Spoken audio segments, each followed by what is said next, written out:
à tous, c'est Ilyes, on se retrouve pour le débrief de l'UFC 278 qui vient à peine de se terminer. Vous le savez, j'ai l'habitude de faire les débriefs seul, mais cette fois-ci j'ai décidé de faire appel à Movsar Ibragimov qui m'a épaulé, vous le savez, pour l'analyse de cette UFC 278. Il fait partie des meilleurs bantamweights en Europe niveau amateur. On va rentrer tout de suite dans le vif du sujet là parce que Leon Edwards, son surnom c'est Rocky, et justement il vient de nous pondre un retournement de situation digne de Rocky Balboa.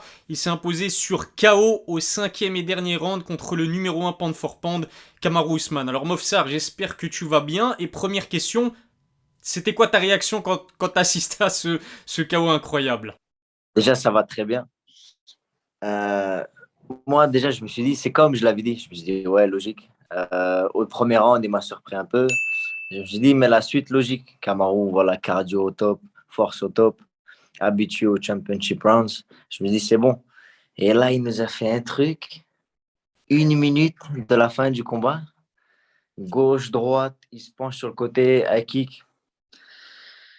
Je sais pas, hein. Franchement, je sais pas d'où il l'a sorti. Il avait l'air démotivé et il nous sort un truc de fou comme ça. C'est incroyable. La beauté du sport. Ah ouais, c'est clairement la beauté du sport. C'est pour ça qu'on aime le MMA, parce que rien n'est fini et jusqu'à la dernière seconde, tout peut basculer. Ça a basculé pour le coup pour Kamaru Usman et ça s'est fait d'une manière magnifique parce que Leon Edwards a, je pense, feinté le jab. Kamaru Usman a voulu éviter le coup, a penché sa tête. Pas de chance, il s'est mangé le tibia de Leon Edwards en plein dans la mâchoire. Donc c'est le premier KO encaissé par Kamaru Usman, il me semble, après 22 combats professionnels. Et c'est d'autant plus surprenant parce qu'on sait que Léon est un combattant qui remporte l'immense majorité de ses combats sur décision. Encore une fois, c'est complètement fou ce qui vient de se passer. Ouais, ouais, c'était pas exactement un jab, c'était gauche-droite et il feinte la droite et il part dans la kick. Mais ouf, incroyable. Il a fait quoi déjà? Premier KO de sa carrière. Il a fait le premier takedown en je sais pas combien de combats. Premier round, il l'a amené au sol. Alors que leur premier combat, il s'était fait traîner en lutte tout le long. Incroyable. Comment est-ce que tu peux deviner ce qui allait se passer à ce combat-là? C'est impossible à pronostiquer. C'est pour ça les parieurs, arrêtez un peu. Ouais, ça c'est abusé. D'autant plus que Kamaru, bah, franchement, il dominait ce combat. Mis à part le premier round, en tout cas, je pense que les 4 rounds suivants, c'était dans la poche de Kamaru. Il se dirigeait tranquillement vers une décision unanime. Qu'est-ce que t'as pensé, toi, de ce combat? Au-delà du chaos, je veux dire. Masterclass de Ousmane, pound for pound number one, comme attendu. Premier round, ok, il arrive, il est fort et tout. Léon, sur un bon timing, il l'amène au sol. Et la suite, les takedowns, c'est Ousmane. Le striking, c'est Ousmane. Léon, il était fermé. Il faisait sa garde comme ça, là. Prenait des coups au corps, coups à la tête. Vraiment, grosse victoire dominante. Et comme tout le monde s'y attendait, et puis boum, retournement de situation à la fin. Grosse domination d'Ousmane. Vraiment très grosse performance. Et il va demander une revanche directe, ça c'est sûr. Et voilà, le sport est dur. C'est un sport méchant. C'est un sport très méchant. D'ailleurs, c'est vrai que avant ce combat, il y a certaines. Je sais pas si c'était toi qui me l'avais dit, mais en tout cas, je sais que certaines personnes se questionnaient concernant Kamaru Usman dans plusieurs sens. C'est-à-dire que on savait que Kamaru s'est fait opérer de la main droite il y a quelques mois, qui s'était fracturé la main droite 3 semaines avant son combat remporté contre Colby Covington. Donc il y avait ce facteur-là. Il y avait aussi le facteur de Kamaru Usman s'éparpiller un petit peu. Il parlait d'une montée chez les lourds légers. Il parlait d'affronter Canelo en boxe anglaise. Et puis aussi le fait qu'il a tourné dans le film Black Panther.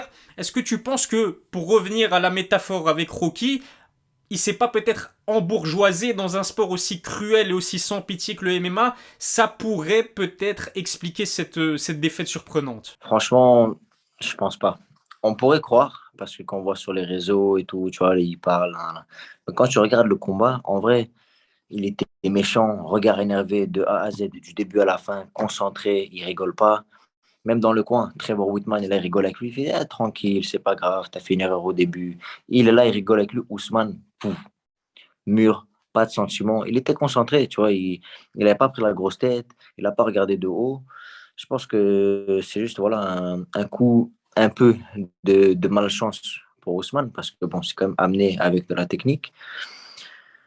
Et voilà, c'est les aléas, ça arrive et je pense que franchement, il l'a pas sous-estimé. Il était parti concentré pour la victoire. Et encore une fois, on va souligner le fait que c'est une victoire historique parce que Leon Edwards est devenu seulement le deuxième Britannique champion de l'histoire de l'UFC, donc rien que ça, c'est déjà fou. Aussi le premier champion, ah non, pas d'origine jamaïcaine, parce que Sterling aussi est jamaïcaine, donc non, ça tombe à l'eau, mais en tout cas, Kamaru Usman, il partait pour sa 20e victoire consécutive, numéro 1 pound for pound, tu l'as dit, invaincu depuis 2013, champion invétéré des poids welter, c'était sa 6e défense de ceinture, et en plus de cela, il avait en fait la possibilité d'égaler les 16 victoires consécutives d'Anderson Silva. Tout ça tombe à l'eau.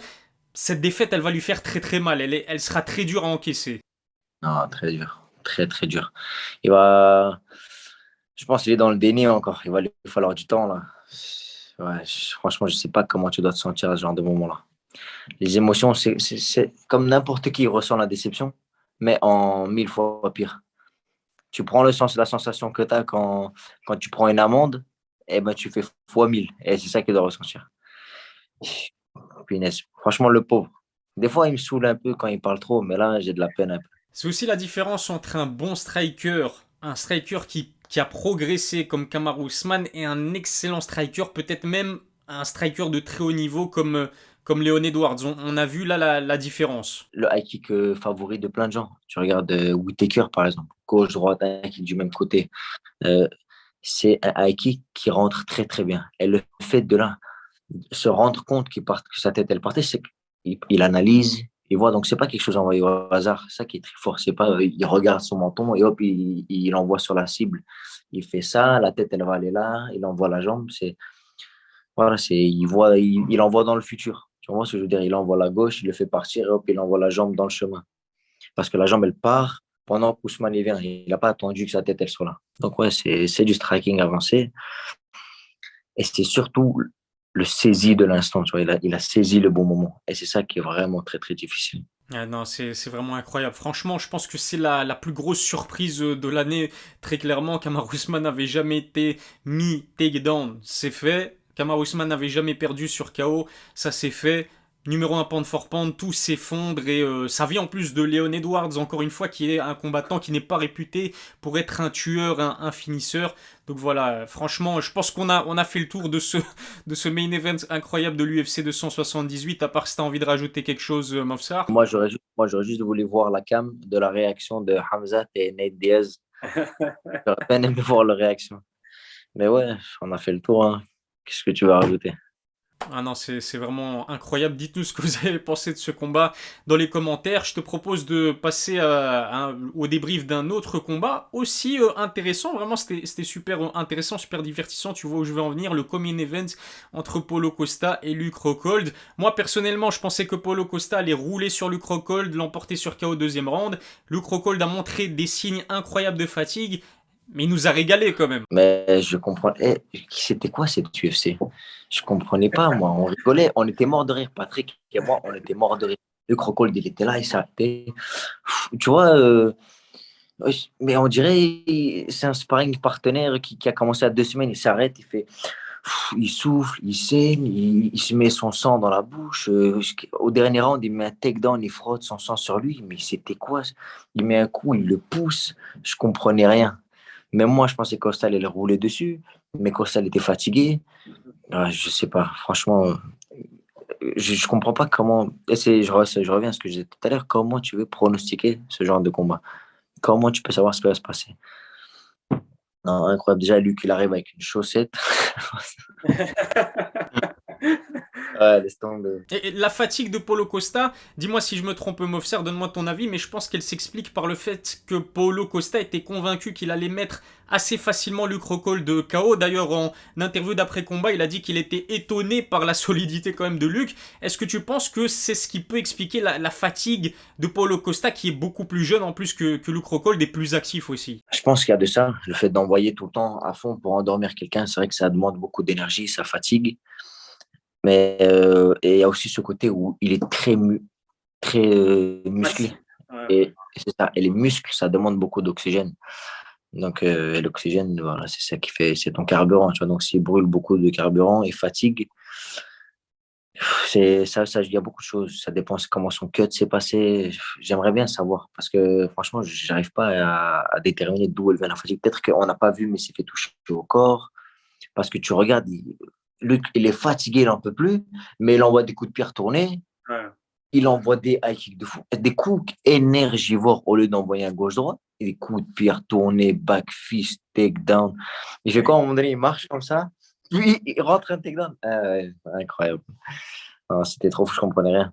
Ouais, Mais ça. je sais pas vraiment d'où vient cette fatigue. Victoire sur décision unanime en tout cas de Paulo Costa dans un combat très divertissant. Et puis Luc qui a pris sa retraite, ou en tout cas qui ne combattra plus à l'UFC si j'ai bien compris, mais il nous a régalé notamment la phase là, dans le troisième round en Grand Pound où il essuie son sang sur le visage de Paulo Costa. Franchement ce combat c'était du n'importe quoi. D'ailleurs j'ai cru voir que c'était le combat de la soirée, assez logique hein, honnêtement. Ouais. Non, c'est vrai, en termes de divertissement, le combat de la soirée. Il y a eu quelques combats dans les prélims, mais il y a eu des combats très intéressants par contre, en termes de technique, tout ça, parce que euh, c'était beaucoup du. Par exemple, le combat Paulo Costa contre le Crocol, c'était comme si c'était au cirque. Tu vois, c'était pas un grand show technique. Il n'y a pas des analyses de parce qu'ils sont là, ils envoient un coup, puis l'autre il envoie un coup de pied retourné, puis c'était juste, tu as envie de lancer des cacahuètes, tu vois ce que je veux dire.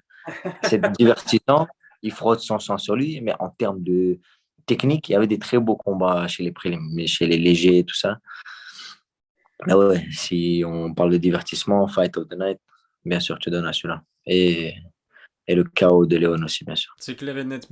Performance de la soirée attribuée notamment à Leon Edwards. Alors, un combat qui ne va pas décrocher celui de Fight of the Night et qui pour moi était la déception de la soirée, c'est celui qui opposait José Aldo à Merab Dvalishvili. J'avais pronostiqué une victoire sur décision pour Aldo, tu avais pronostiqué une victoire sur KO pour Merab. Rien ne s'est passé comme prévu. J'avais l'impression que Aldo avait dans sa tête, dans l'idée que son excellente défense des amenés au sol pourrait lui attribuer la victoire. Ça ne s'est pas fait puisque Merab a été déclaré vainqueur. Qu'est-ce que tu as pensé de ce combat en quelques mots? Il avait une très bonne défense, très très bonne défense, José, hein. Connu pour avoir une très très bonne défense, beaucoup de force. Et je me demande s'il n'a pas eu le même problème que ce que je viens de dire avec Paulo Costa, c'est-à-dire cette grosse masse musculaire qui te fatigue beaucoup.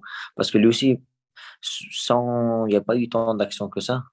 Quand tu regardes chez les Bantam, c'est des catégories où ils ont des gros cardio, où ils envoient le rythme au max. Tu regardes Max Holloway, le Calvin Kattar, ces gens-là, c'est des gens, ils ont des cardio au max, ils envoient Sean O'Malley, du rythme à fond.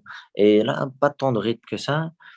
À partir du deuxième round, il était complètement fatigué alors qu'il avait gagné le premier pour moi. Je n'ai pas trop compris. Franchement, à part une très bonne défense de takedown, il n'y a rien eu, il ne s'est rien passé d'autre. Donc, c'est vrai, déception, franchement. Je n'ai pas trop kiffé. Merci encore Movsar, dites-nous ce que vous avez pensé de cette soirée incroyable dans la barre des commentaires, dites-nous aussi ce que vous avez pensé de ce débrief. Généralement je l'ai fait seul, mais cette fois-ci je me suis dit que ça pouvait être intéressant d'avoir recours à Movsar qui en plus de cela m'a aidé à analyser l'UFC 278. N'oubliez pas de vous abonner à son compte Instagram et lui donner un maximum de force. Un grand merci Movsar, je te laisse te reposer, à la prochaine pour une nouvelle vidéo.